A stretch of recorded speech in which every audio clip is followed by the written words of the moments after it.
There's lots of debate about who's the greatest football player of all time. To me, there's only one winner, Cristiano Ronaldo. He's not only the top scorer in the history of football, but I think he's the guy that proves it's not just about talent, it's about work ethic. When I had dinner with him in Italy, over 4 hours, I just got a sense of the kind of guy he is. Unbelievably driven, incredibly focused, doesn't party, looks after himself, works out, trains every day, and just wants every day to get up and be the best in the world. And for many, many years, in my estimation, he has been. And you get your Messi fans, of course you do. There's only one Cristiano Ronaldo.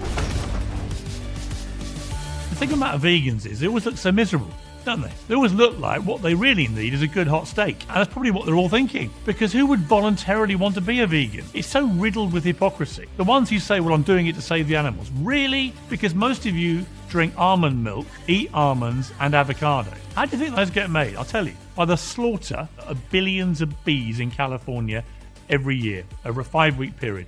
Billions of bees get killed so that vegans can have their almond milk and avocado. And yet they dare to lecture me about animal welfare? No, not having it. Cheer yourselves up and get a nice steak inside you, and we'll just pretend it never happened. I like Joe Biden personally. I think he's a decent man, but very sadly, I think what we're seeing is that he got the big job too late. He's about to turn 80, and his early tenure so far as president has been, frankly, a disaster. He comes across as somebody too old for the job, finds it all too much, I think. Certainly nothing like the firebrand senator he used to be in his younger days. I think that America's got real problems now with their economy, with the way they've handled the pandemic, with the division in the country, and he's doing nothing to solve these problems. And ultimately, America needs someone to come in and fix their big, big problems, as we do in our country. But I don't think Joe Biden's the guy. And you could see a situation where, if he carries on this badly, that Donald Trump could actually get re-elected. And if that doesn't give people pause for thought, nothing will. I think Facebook gets a bad rap. They've done some pretty ruthless commercial things and they deserve to be held account for it. I think they should treat themselves as a proper publishing platform with all the regulation that comes with that, which newspapers and television companies have. But I do think they've been an extraordinary social media platform that have also done a lot of good, which we never read about anymore. It's over 1 billion people, I think, now use Facebook. The way it connects families and friends around the world, I think, has been an amazing thing for the planet. Yes, there are problems with Facebook. Yes, it probably got too big too quickly and they've got to work out how to solve the problems. But I would say that more than not, it's a force for good. You know, one of the things that I really can't stand, and I apologise in advance to anyone who I may know who has one of these. If I can think of one immediately, Sharon Osbourne is going to be shouting at me for saying this. But people that carry little dogs around in handbags, that's not what dogs should be carried in. And if you've got a dog that small, get a bigger one. Nothing against little dogs, they look a bit ridiculous. When you see them in the street poking out of handbags, it's embarrassing.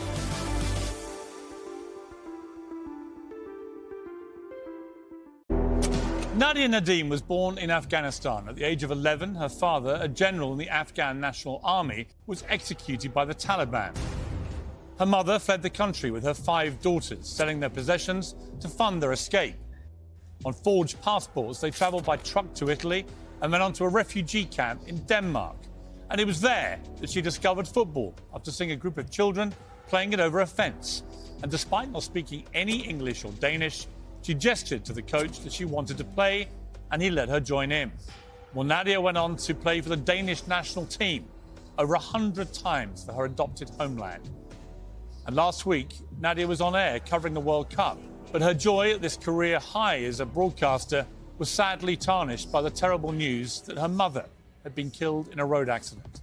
Let's have a look how the table is after all that. I'm afraid Nadia's had to leave us at short notice. And despite losing the person she called the most important in her life, Nadia returned to work and was back on air within days. And Nadia joins me now. Nadia, thank you so much for joining me. First, my deepest condolences to you on the loss of your mother. It was an awful thing to hear about here at the World Cup. Yeah. We were all aware of what had happened and you had to leave very suddenly, and then we found out why. Your mother had been killed in this accident. But it also made me go away and research you and your life, because I didn't know much about you, if I'm honest. And what I found was quite extraordinary. And I wanted to get you on the show just to really talk about first what's happened to you in the last 7 days, but also to talk about why your mother was so important to you and this extraordinary journey you went on with her from Afghanistan to get you to where you are today. So thank you, first of all, and my deepest condolences, as I say, to you and all your family. Thank you. You were commentating last week, it was last Tuesday, Yeah. and you suddenly get told that your mother has died in this awful accident. Yeah. That, for you, must have been given all you'd been through together, Yeah. a terrible moment. Yeah, definitely. You know, I think, as you said, Tunisia versus Denmark, sitting there, and I started receiving a lot of messages from family. No one was really telling me what was happening. Everyone was like, "Have you heard? Are you on your way?" And finally, in the second half, I got a call from my cousin, and he had told me that my mom had passed away. And for the first 10 minutes, I wasn't believing it. I was like, "That can't be." My mom was a healthy woman, and 57 years old. Like I couldn't really believe it, especially the way they told me it was like an accident. And yeah, flew back home, and yeah, it was the reality. It's definitely heartbroken, unexpected, not only for me, but for the entire family. And the really sad part of this was that she'd gone to the gym early so that she could get back in time to watch you commentating, because that was what she was so proud of. And, that's just a twist of fate. Yeah, definitely. I think one thing that I know for in life for sure is that nothing's 100%, and everything can happen right away. And then, as I said, we did not expect it, and her dying that way is hard because I was expecting to live and be with her for the next 20 years. One of the closest persons in my life. I mean, the closest person. One of the strongest women I've ever encountered in my life, not just because she was my mom, but because the hardships she's been going through, and how she raised us, 5 kids alone, actually took us from one continent to another. And yeah, losing her life that way, it hurt me. But on the other hand, it's, I have her in me, and her spirit, her fighting mentality, and I'm gonna do everything in my hands to make her proud. The mere fact you come back to the World Cup says that. I mean, that's exactly the kind of spirit that your mother had, that she would have wanted you to show. And I want to take you back now to Afghanistan. First of all, you're living there with your parents and your 4 sisters, I think you have. Yeah. And your father is in the Afghan military. He's a general, I think, is that right? Yes. And he was murdered by the Taliban when you were just 11 years old. Yeah. What are your memories of that awful time? I mean, yeah, 11 years old, vivid memories. I remember everything. It was until that point, I think my life's been always very protective. My dad was general, and my mom was a school teacher, lecturer later on. And we've always been very protected. But after the Taliban gained power, killed my dad, because obviously he had a very high position in the army, and everything after that, it was just like chaos. We were trying to survive for a very long time, trying to make it in the country, but it was hard, 5 girls and a mom, single You went into mom. hiding, I think, for Yes, we did. quite a while. Yeah. And then you went to Pakistan, you got some stolen passports, Yeah. and you eventually find yourselves in Denmark. I think you thought you were going to England at one stage. Yeah, I know. Funny story, huh? We had family in England, and at that point, obviously, we wanted to be reunited with our family. But fate didn't want us to end up in England for some reason. And honestly, I don't really care, because we were together and we were in safety, and that's the point of the entire thing. And there's an amazing moment. You're in Denmark, and you're in like an asylum camp, a refugee camp. And you look over a fence, and you see some kids playing football. And you've never played the game, I don't think, until that point. You don't speak either English or Danish, but you're desperate to get involved. And eventually the coach who's teaching these kids says, come on then, you can join in. Yeah. What was it about football that you were drawn to? I mean, there's so many things I'm drawn, to the game. I remember one of the first time I saw a girls' team play. The girls who were playing, they looked happy and they looked free. And me coming from a country where I had to be in hiding and always felt unsafe, that was something that attracted me. And you'd also been prevented from going to school. Yes. Right, by the Taliban. Yeah, correct. So I don't know, it's just the game was speaking to me, and I wanted to be that person on the field. And you know, it was one of those moments struck by lightning, and my eyes were widened up, and I was like, I want to be that kid.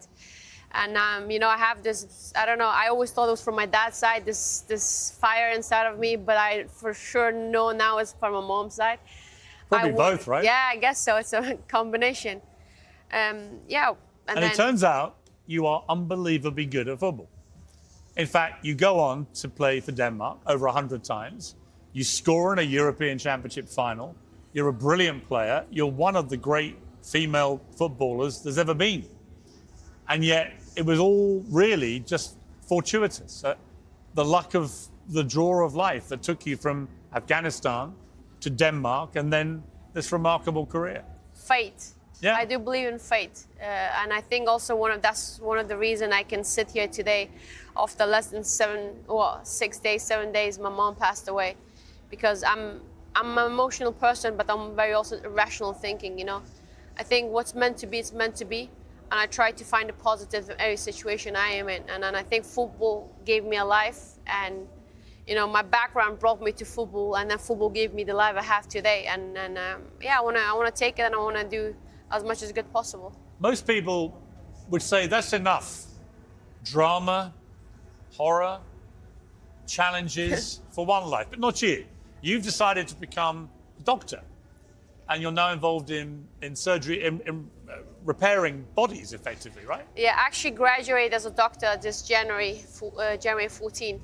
I haven't finished, you know, becoming surgeon yet. This is something I'm gonna qualify whenever I'm done. But yeah, doctor is a big thing. My mom, that was one of her wishes, you know, one of her kids to be a doctor. And now she has 2 doctors and 2 nurses in her family. And yeah. And you've been around reconstructive surgeons, I know. Yeah. And you talked about how some of the skills you need to be a very super confident football player actually are quite similar to the skills you need to be a top surgeon. Yeah, definitely. I think you have to be able to work under pressure, the responsibility I really like, and also feels like the adrenaline that you have on the surgeries. It's very similar to scoring What's a goal. scarier, being in a surgical room with a real patient and trying to save their life, or playing in a European Championship final? I don't think none of them are scary, to be honest. They're both equally exciting. How many languages do you speak? Quite a lot. How many? Fully around 9. Which ones? So I speak Danish, English, French, German, Hindi, Persian, Dari Urdu. I understand obviously Swedish and Norwegian because they're quite similar to Danish. Is there anything you can't do? There probably is quite a lot of things I don't know yet, but if I start focusing on them, I'm probably gonna learn them. I mean, it's a remarkable story. And I'm, again, so sorry about the loss of your mother, because it's now so apparent to me why she was such a pivotal person in your life. You know, you made this journey with her from Afghanistan to Denmark. Without her, I guess none of you would have made it. You're 100% correct. And I really feel she gave us life twice. Once when she gave birth to me, and second time when she took me from Afghanistan to Denmark to have a better future, a brighter future. And yeah, it's someone that I'm going to always remember. And I want to remember the good, you know, the happy memories I had with her. What kind of woman was she? Her name was Hadima. Hamida. What kind of woman was she? My mom was a very stubborn woman. If she once set her mind to something, she'll go for it. And it didn't matter if the entire world was against her. She's very intelligent, and then just like this little lady with so much energy in her, so much power, and someone who people listen to. And she touched so many people's lives. And even to her funeral, it was a Friday, 9:30, and we just announced the day before because I'm a Muslim, and our religion you have to bury, you know, as soon as possible. And there was like thousands of people there, and it just showed what kind of human being she was, someone who touched people's hearts. Do you feel like she's with you in spirit? Yeah, definitely. I think that's also the reason I'm so calm. I said I believe in fate. I believe she's in a better place, and what's meant to be is meant to be. And for me, to lay down and you know, cry my eyes out for months and months, I don't think that's going to fix anything. She's not going to come back. If that was the case, trust me, I'll be the one doing that. So I try to, you know, take that energy, those emotions, and put it something that you know, will remember her, honor her, and hopefully for me, you know, bring me further in life. You're only 34 years old, and yet you've experienced so much in your life. What's next for you, do you think? I hope less drama in that ways, less tragedy. I hope that, you know, I can grow into a person who can have an impact, not only on my life, on people around me, but, you know, people who are in need. That's something that I'm passionate about. That's something my mom was passionate about. So yeah, and I work hard for it. We're going to talk football tonight, obviously. What do you make of the World Cup so far? Who are your picks to perhaps win it? Honestly, I've been enjoying the World Cup, you know, watching the games at the stadium. It's been great atmosphere. For me, there's a couple of teams who've been doing very well. I think we can all agree on that Brazil looks very sharp. The reason for me they're looking so good and probably one of my favorites to win this tournament is because they're so balanced as a team. They have great strikers, not one player. They have, like, you know, 4 or 5 that can decide games. Great midfield, experience back, and then 2 of the best Premier League keepers there is. Right. And France, before the World Cup, I was counting them a bit out because they're missing, you know, the engine and Pogba and Kante. But actually, with the 2 young midfielders, they've been doing very well. You know what? When you've got Kylian Mbappe up front and he's playing like he is, I guess you can win anything. Yeah, that's fact. Well, let's see when the games are getting, you know, a bit harder if he's going to maintain performance. A lot of very excited American fans. I mean, it's a massive moment for Team US because they've beaten Iran. I know. Obviously, a very highly charged fixture that historically. A lot of tension building up to it. But America have got through to the last 16. Who knows? Maybe England and America in the final. That's very optimistic. I'm sorry to say so. But you know what? This World Cup has shown that everything can happen, and you know it's football. What? If I said to you, will Saudi ever beat Argentina? You just said, don't be ridiculous. That's true. Facts. This is the World Cup where miracles are happening.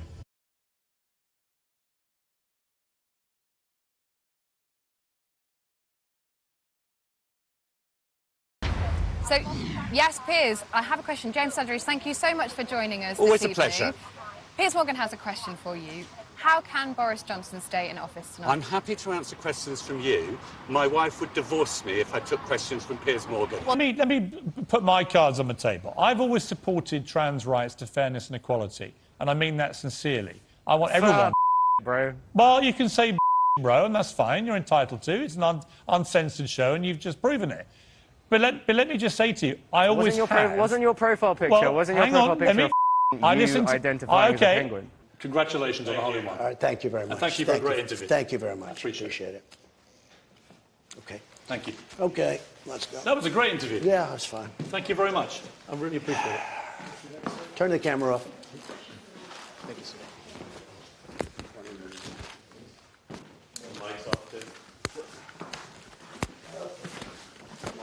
Very dishonest. Stanley, it's great to see you. As always, an effervescent presence. And you are a cheater, I've got to tell you, Piers. You know, you lured me in here. It was a bit like Cecil the Lion. Are you lured suggesting me in here. I'm a trophy hunter? I lured in the well, trophy. I don't think I'm a trophy. You know but what? Anyway. There's nothing wrong with defending your son, by the way. And we got to talk about trophy hunting and your book. And I showed you doing a handstand. The words you're looking for, Stanley, are thank you, Piers. Good to see you. See you all, folks.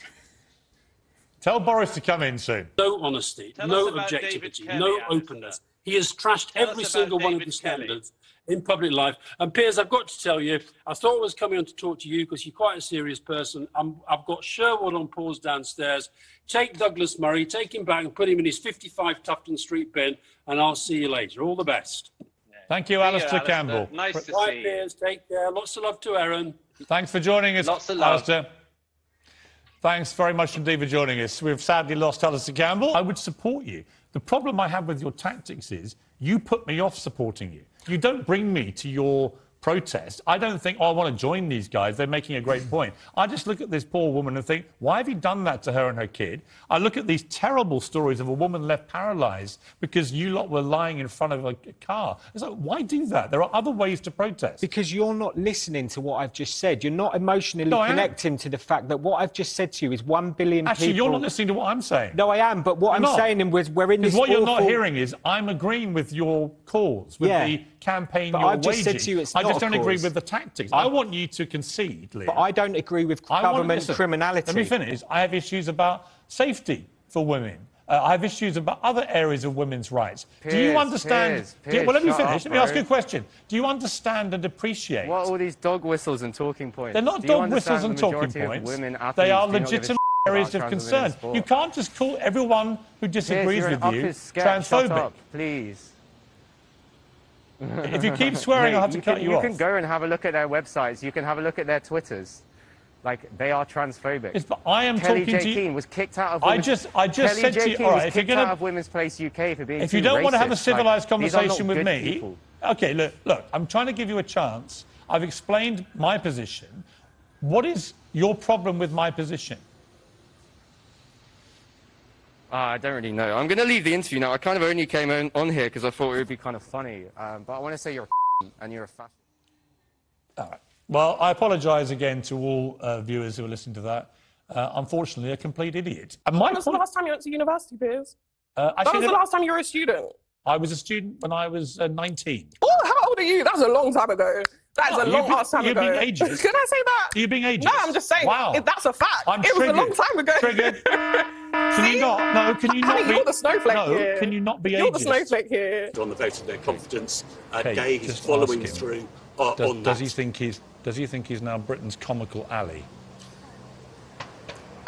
Sorry, I've got Piers in the end. The only person that's comical here is him. He should get back Well, to if you Love can hear Island me, if you and can get hear out of me, my ear set. if you can hear me, you're being... I love Kate. I will answer to Kate, but I'm not going to answer to you. I think it's very, very bad TV. I don't need to be disrespectful. Okay, look, Really? Well, I'm okay, let me tell you what I think of I'm you, in the you middle of impertinent something. little twerp, I'm in right? the middle of I something think you're here. very bad Let's TV. get- You're the comical Yeah, alley of absolutely. British Do carry on politics, if you and want. everyone's laughing at you. So if I suggest you get take your one. little Sorry, mic I was off happy to and do pop it off with you, back as you know. inside. Rude But, little you know, man. Off you hopefully go. it makes good TV. But, there's crap about it being like Love Island is rubbish. We love one another. Thank you so much. We do have Piers. to Piers, I think unfortunately we've lost our opportunity to talk to James there. But James, Bless you. Thank you for your so time. much. Let me help you unclip that, which is in your This is pocket. good There we too. go. I didn't mean to be rude. I hope That's I'm not- quite all right. But Piers, look, one of the big things there. One of the big. Well, hang on, Kate. We can't just pretend Let what me help happened you. didn't No, just thank happen. Thank you. Is he Thank still you so attached to much. you? Thank you. Thank you.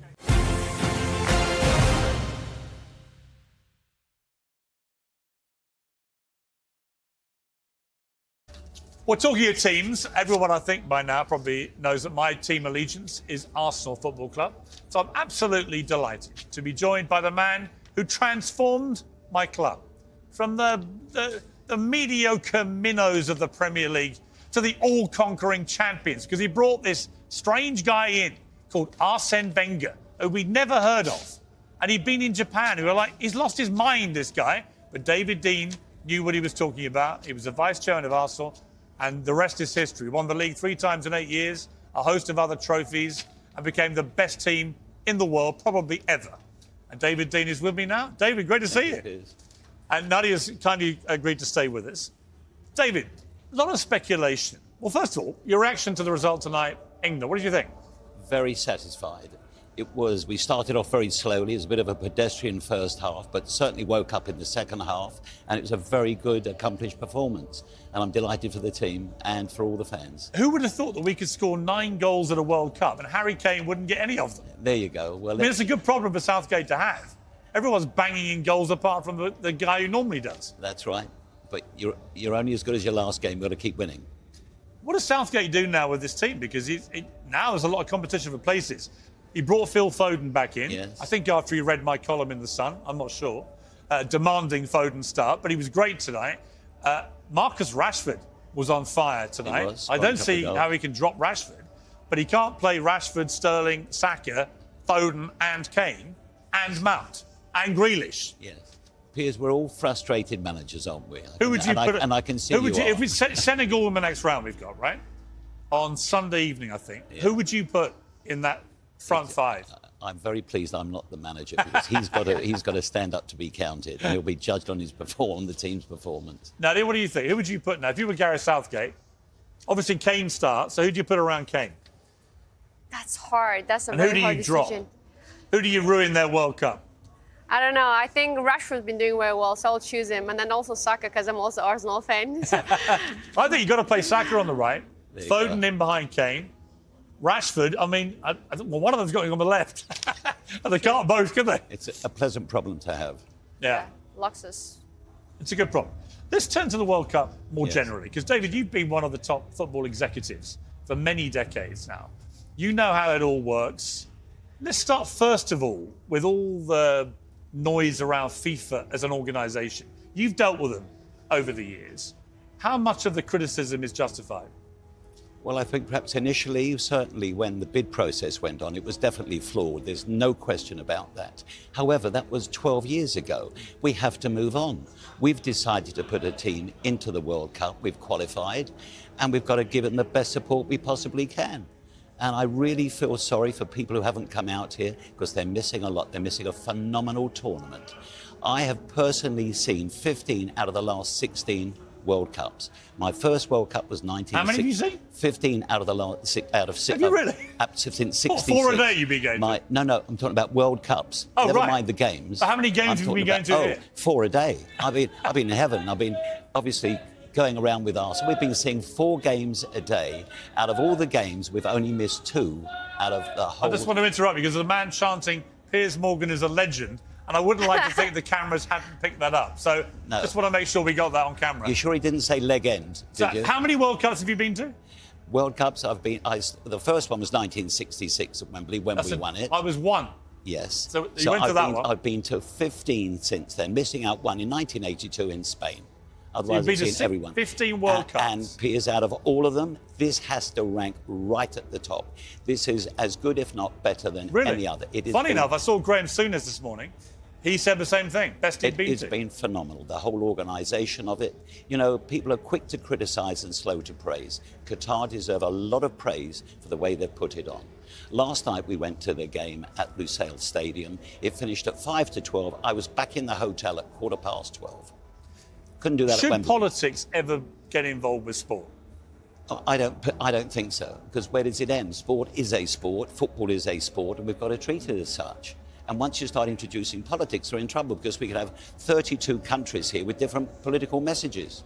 Where does it end? All of which have their own problems. And, you know, FIFA do deserve some credit. And I think Gianni Infantino, particularly the president, obviously, everybody it's easy to criticise somebody, but it's been a magnificent World Cup. You can't the accommodation's been great, the transport has been wonderful. I mean, look, I think the problem it felt to me was that press conference he gave, where he slightly over-egged the souffle. He went on a bit too passionately. Yeah. And when he began telling everybody, I'm gay, I'm Arabic, and I'm everything else, I was like, where's this going to finish? He seemed to be everything. But don't forget, he's been a bit hammered by certain members of the press. Sure. I don't think you're amongst that lot, are you, Piers? What did you make of it, Nadia? I mean, it's a hard job running FIFA, but I knew what he was trying to say. He was trying to say, look, there's a lot of hypocrisy, which I think there is. I've been on this myself. But he probably slightly overdid it. Yeah, definitely. I think, I don't think he knows how it feels to truly be in someone else's shoes that way. He always explained it. But I think his message was kind of that we should be a bit more tolerant, and football is the beautiful game that can unite, and it's for everyone. This region deserves also to experience World Cup, and I think it's going to do great things for the region, not only for Qatar. You've had a bit of criticism back home. Yeah. Everybody who seems to come here, I got criticised for coming. I was like, I don't care whether you think I should not. I've been in the Middle East a lot in my life. I like the Middle East. I like the people here. I think they deserve a bit more respect for what they're doing here. And that doesn't mean you ignore the areas where they could certainly be improving. But I don't think England's in any great shape to extol their moral virtue on other countries. What do you think of this argument about the morality of it all? honestly, as you said, to be honest, I don't really understand it. For me, this was the decision that was been taken 12 years ago. And now that we're here, we should try to make the best out of it. I think there's problems everywhere. And trying to highlight one thing extremely for so long time, I think is a bit too much. What I see in it is that football is a great tool to bring change, to educate, to improve. Just the fact that we're sitting here talking about what could be better, that's a change. You could spin any of these numbers. There are so many millions of migrants, 2.5 million migrants here. How many countries would allow 90-odd% of their population to be migrants, right? And they come here to earn more money than they could from the countries they come from in almost every case. Yes, there have been a number of deaths. Yes, those should be investigated. Yes, the conditions have had to be improved. So therefore, that's an admission things weren't as good as they should be. But I was speaking to some women yesterday, Qatari women. Everyone in Qatar gets free education, for example. I didn't know that. They said there's gender pay equality throughout all official bodies, including the government. Yeah. And so on and so on. It's not quite how people maybe in Denmark or England think it is here. No, I don't think that's correct, exactly. I think some of the Western media has been taking one thing and kind of spinning it. And a lot of people that come here, they say, well, I was imagining something totally differently. And then to be very frank, it's not because I'm trying to build paint your picture, does not. But I'm just, whether it deserves credit, you should give it. And for me, this World Cup so far has been brilliant. David, putting on a World Cup is an unbelievably difficult thing. And I think we can all agree that so far it's run very, very well. No traffic problems. The stadiums are out of this world. If you want a drink, you can get one very easily in restaurants and bars all over the town, hotels. There's no real problem with that. I personally rather like the fact the fans can't all get drunk inside the stadiums. Because I was at the Wembley Euros final last year, and frankly, it was a complete disgrace. Yeah, I agree with you.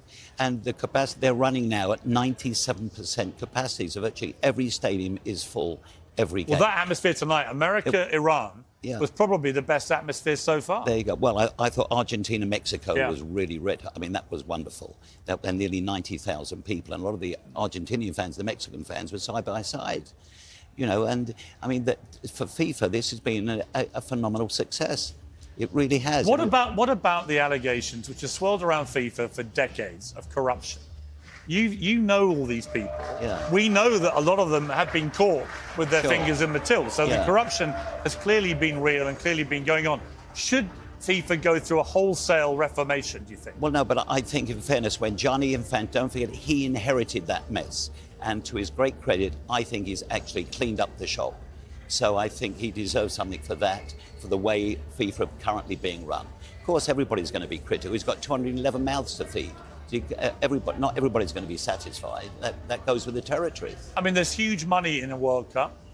And where there's huge money, there's always corruption of some sort.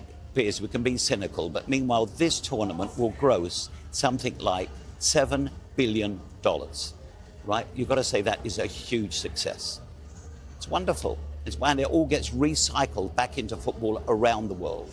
I certainly think, Nadim, you're walking around Qatar. I know you've had to sadly to leave to be at your mother's funeral, but I've been here for 5 days now, just walking around and milling around with regular fans from all around the world. You get a sense of the scale of a World Cup, the sheer volume of countries, supporters, walking around with flags and everything. Secondly, a lot of happiness, no real incidents, no fighting, no vomiting in the street. I mean, it's been feels like a very safe and happy event to me. Yeah, definitely. I've been enjoying it. As you said, the atmosphere, the vibe is very, very nice, pleasant, safe. The fans are enjoying themselves. The fan zones are full. I've been a couple of times to, fan festival. What's it been like to be a woman in Qatar for you? I mean, for me, it's been the same as it is everywhere. I felt safe, like in the US and Europe.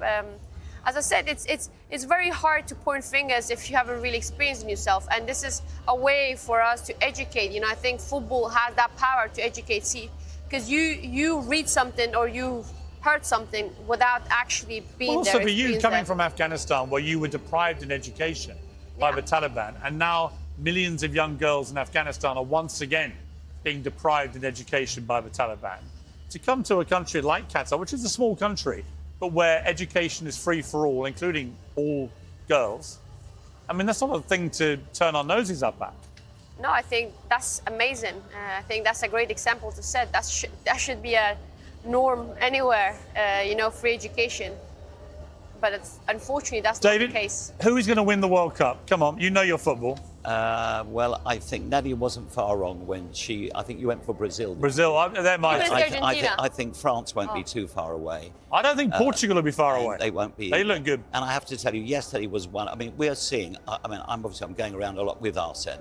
We're seeing 4 games a day. And yesterday, after the Ghana game, where they were playing Korean, it was a wonderful game of football. Yeah. We were coming to Lusail for the 4th game. I said to Arsene, "Are you ready for another game?" He said, "I'm ready for 2." This will be unique. You will not see another World Cup with 4 games. Can England win it? Put your neck out. If we win all the next games, we can win it. Wow. I think we can beat Senegal. Then we're in the quarterfinals, right? Then who knows? Anything can happen in a World Cup. You've been there. You've been in the European final. Yeah. Anything can happen. That's football, Yeah. Listen, thank you, particularly for coming back to the World Cup. That takes a lot of guts, and I send my very best to you and all your family as well. And I can see the spirit of both your father and your mother in you. Well, not ever having met them, but knowing what they did, I can see it in you. So thank you very much. Thank you for And having David, me. great to see you. As always. I bet you better get your bag, because presumably you're off to another 4 games tomorrow, are you? Well, only 2, I'm afraid. We can't do 4. But I'll be Final question for you. Arsenal 5 points clear of the Premier League. Is it coming back? Are we going to win the league this season? I think we have a decent chance because everybody can beat everybody this year. Do we need to buy a top striker in January? I think they have to be bold in the transfer market in January. Would be my big checkbook out. Would be my advice. What about Cristiano Ronaldo? I'm not going to comment on Put him up front with Jesus. Then you'd have God and Jesus. That's a good combination. That's a good one. I wish I'd have thought of that.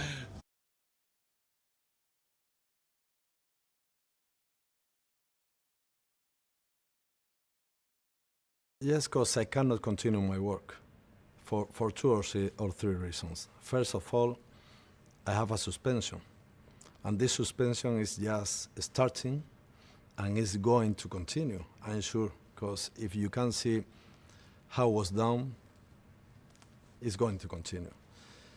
At the same time, I think that the federation, it's not a question about if I can support or not this mediatic tsunami. It's about to know how it's going to affect to the Royal Spanish Football Federation. And I love my country and I love football. And I don't want damage for them. Another third item about it is we are running for the World Cup in 2013. We made an incredible job during the last 5.5 years. We started, Fernando Gomez, the president of Portuguese Federation, and me, more than 5 years ago with this. I think that now is better for this bit, for me to go out, and I spoke not directly, but to UEFA, and they are agree. Then I cannot be egoist and to take the chair and not to move myself, because the situation changed so much from the moment I say I'm not going to resign, and now changed so much in 3 weeks. I don't. Now it's incredible how fast can we some institution.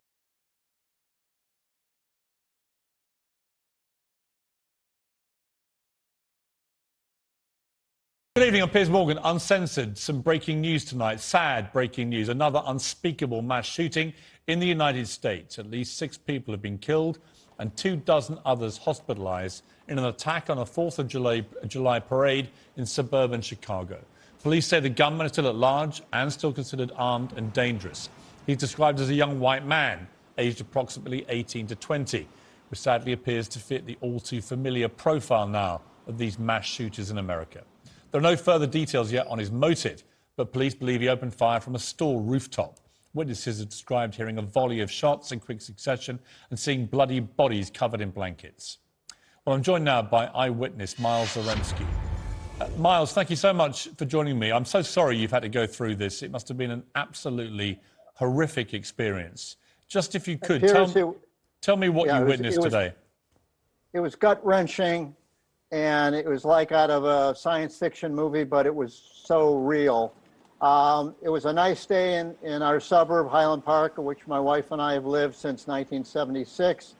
I took a walk to the parade, as I usually do, for 30-odd years, just to take in the sights.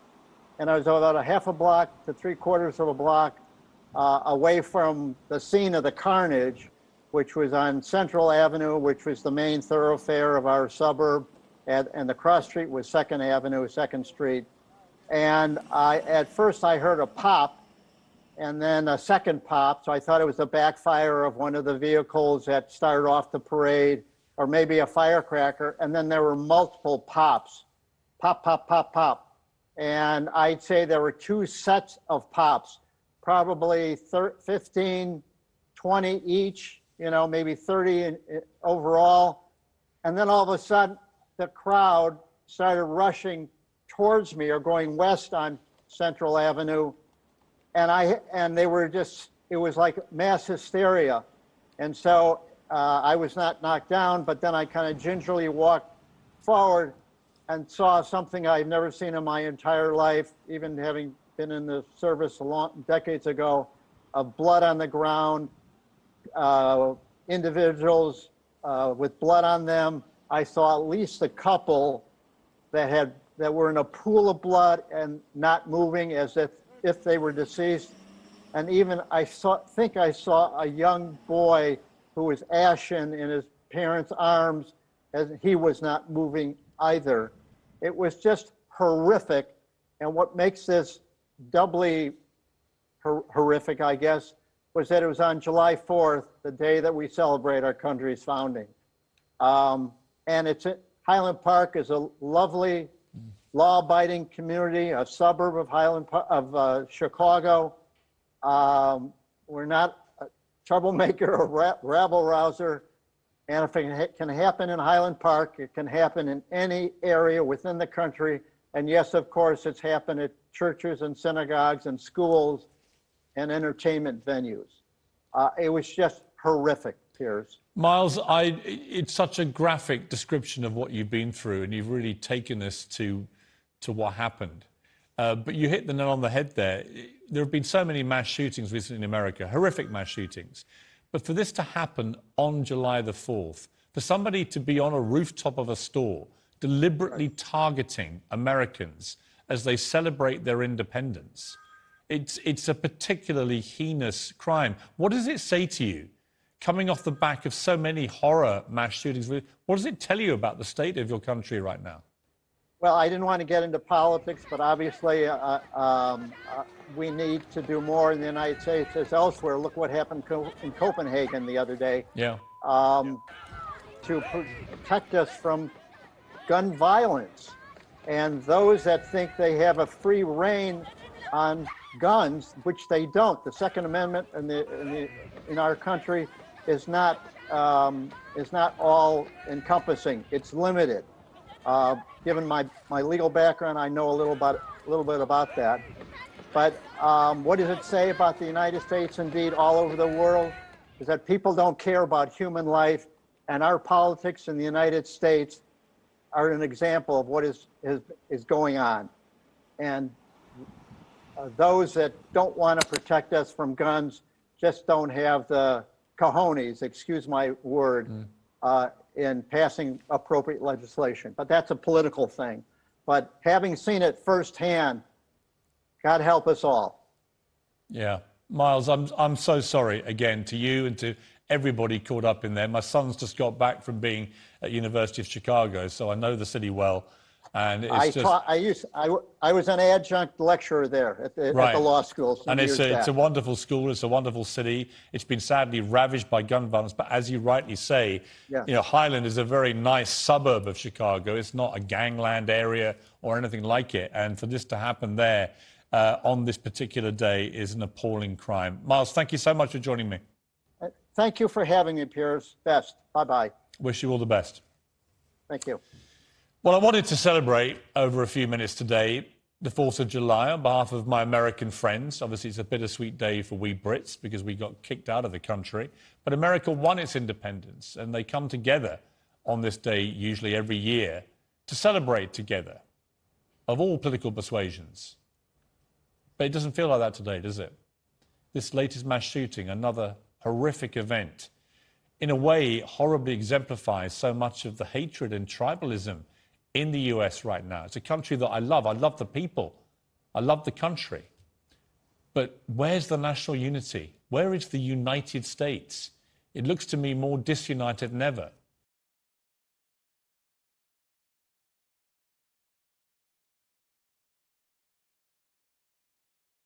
Well, ladies, I'm sure you're all familiar with the so-called repeating. This is this thing where a man takes a woman's idea and then takes all the credit for it. It's not a new phenomenon. Take a look at this Punch cartoon from 1988. You get the drift. Basically, the only good ideas come from men. This week, staff at UK exam regulator Ofqual have reportedly been warned to avoid repeating. So, what is it? And does it exist? Well, with me now, socialist author Grace Blakely and political pundit and journalist Russell Quirk. So it seems to me, Grace, that repeating is where, for example, you would have a good idea that you espouse right now, and I would go, yeah, you know what? And then I would repeat the idea and basically assume it is my own. Does this really happen? Yeah, I mean, I think most women who've been in a professional environment have experienced this at one point or another. This kind of thing of you will pop up with something in a meeting, you'll, have a good idea, say, oh, maybe we should do this, maybe we should focus on this topic, and then someone else will say exactly the same thing and get all the credit. It comes alongside, I think, being interrupted. Now, I don't know if there's any empirical evidence of heap-eating, but there's plenty of empirical evidence that men interrupt women a lot more than they interrupt other men, and I think it's basically a similar sort of category. And you think we mansplain and all the rest of it?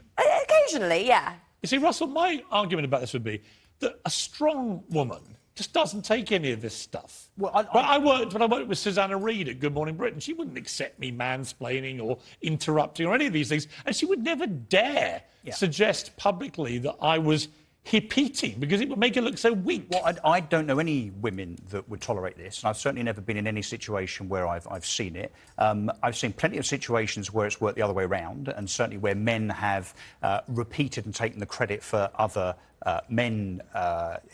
edicts and suggestions. But frankly, Piers, I think we're getting all a bit sick of this. I'm feeling actually quite oppressed as a male, where every single social situation seems to be turned into something that is turned against men, as if men are always the bad guys. Well, I thought the idea for me, to be honest with you, Grace, was last week it emerged that there's fury over the latest sexism row, which is not enough female scientists are named after parasitic worms. Only 18% of parasitic worms have female scientists names. Look, and I'm like, of all the hills to die on, really? Who did that research? You want to be named after parasitic worms? The reason, funnily enough, that a lot of these issues end up taking up so much of our political conversation is because, actually, to be fair, a lot of the conversation around feminism is dominated by relatively privileged women who are in these contexts. What we should be talking about, in my opinion, as feminists, are things like women bore the brunt of austerity. Women have borne the brunt of the economic impact of the pandemic. Women are bearing the brunt of the cost of living crisis. More men than women died from COVID. More men than women died, but I said the economic impact. So women were more likely to work in death service. is probably the ultimate. Of course. So why are you not mentioning that? See, we're thinking about things that we can do in response to the pandemic, but you take a pandemic and you say, we had it worse. Well, I'm not saying we had it worse. And in fact, more men died, significantly more men died. I'm saying that when you have economic crises, women bear the brunt, right? That's not necessarily always the case with all these other crises, with the health impact or whatever, but women are carrying the burden of really just like long-term economic stagnation in this country. I realise I both interrupted you and mansplained. So that's fine. I'm used to it because I'm strong. Could it be, Russell, that we just do this without even realising? I mean, I can imagine the tweets now going, well, you were literally just doing it. Everybody does this. Everybody does it. And it's not a gender-specific thing. And frankly, I think trying to call out all of these things as gender-specific really does this kind of equality and this diversity cause no good at all. It is exhausting. But the fact we're sitting here talking about it means then becomes divisive. I think there's an issue here as well with, like, you both said, oh, women who are strong don't let this happen, right? And that is in itself a problem because it's this, like, macho definition of strength, which is like, oh, if you shout over everyone else, then you're strong. Yeah, but if like, women I can do that. I can shout over everyone else, but not everyone, male or female, is going to be like that. And actually, if everyone was like I would say us, more women the world would fall apart. Yeah, no one would be able to have a conversation. My response would then be more people should be like you. More But then women no one would be able to have a conversation if we were all shouting over each other all the time. We're doing it now, but there are as many men that are weak as there are women Well, that again, are weak. okay, It's not gender weak, specific. not to, like, shout over Unfortunately, everyone Grace, all the time. I now have to shut you up because we've run out of time. Someone It's an interesting debate. I think you're talking evidence that this doesn't exist. It's a phenomenon invented by weak people. But thank you, Grace, and thank you, Russell.